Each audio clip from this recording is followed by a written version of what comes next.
When we're looking for the domain of a function, it really depends on what type of function that we're dealing with. If we have just the plain old polynomials, there are no restrictions. So I want you to think about mathematically why we would have a problem with particular x values. Well, there's really only two rules at this point that we need to worry about. We can't take the square root of a negative.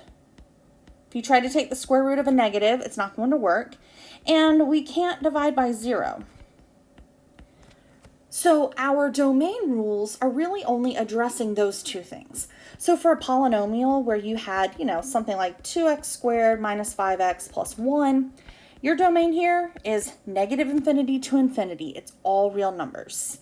If you have, just something like 5, well, it's just 5 for every value of x. And if you have a function where it's, a line, 3x minus 1, again, that one's all real numbers. So polynomials are always okay because we can always take any value of x, plug it in, get a value.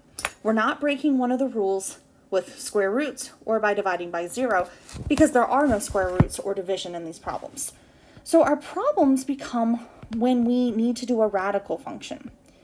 So let's say that we wanted to take the square root of 2x minus 1. Well, I better make sure that what's under my square root is positive or 0. 0 is okay. So I set 2x minus 1 greater than or equal to 0, and then I solve this inequality. And here we get that x is greater than or equal to 1/2. And in interval notation, we would do close brackets 1/2 to infinity.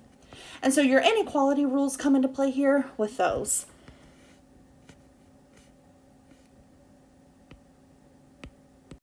Now let's take a look at the cube root. Cube root's not a problem because I can take the cube root of whatever. Okay, I can take the cube root of x cubed minus 1.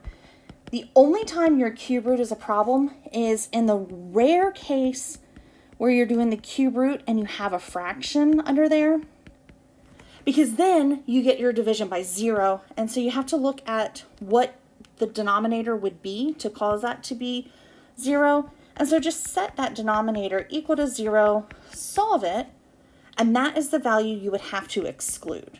But other than that, we don't have any problems.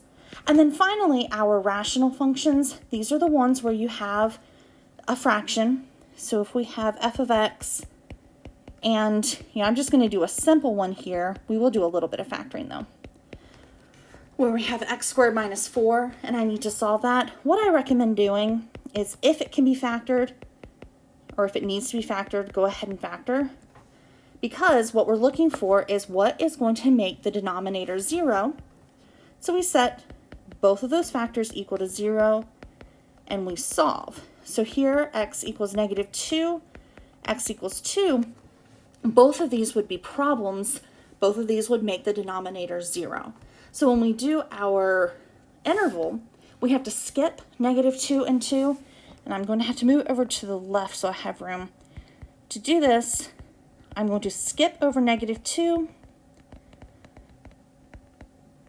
and skip over 2. And I skip over that with that open parentheses and the u, and then jump back over. And then for the questions like 6, 7, and 8, this is just function notation. So this is actually going back to section 1.4. And here, I'm just looking for f of negative 1.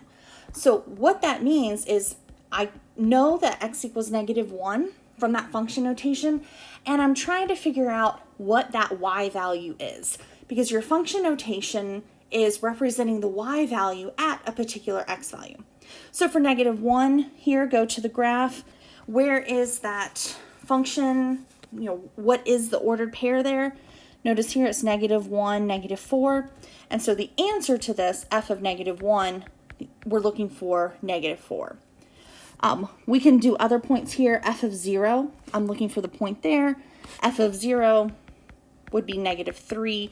Again, looking at the graph, you're given the x value in parentheses, and you're just looking for the y value.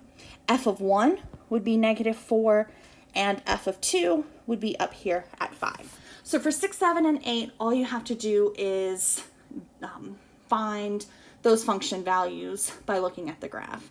And then finding the domain and range, or sorry, just the domain. No, you need both, sorry, domain and range. For the domain, you're looking for the x values where this function is defined. Notice it's an open circle here, so that's going to be an open parentheses, and a closed circle on the right. And so that domain is -2 to 2. Then for the range, what's the lowest y value that you have? And here we actually equal -4. And what's the highest value? Here we equal +5. And so our range is going to be -4 to +5. So 6, 7, and 8 all work like that. On number 11, your solution is almost correct. We just have to make just a small adjustment here. So the question is, where is f of x greater than or equal to 0? So we're looking for where on this function is the graph above the x-axis. And so what I'm looking for is to find the portion of the graph that's above or equal to this line. Notice that it's greater than or equal to, and so either one of those is going to be appropriate.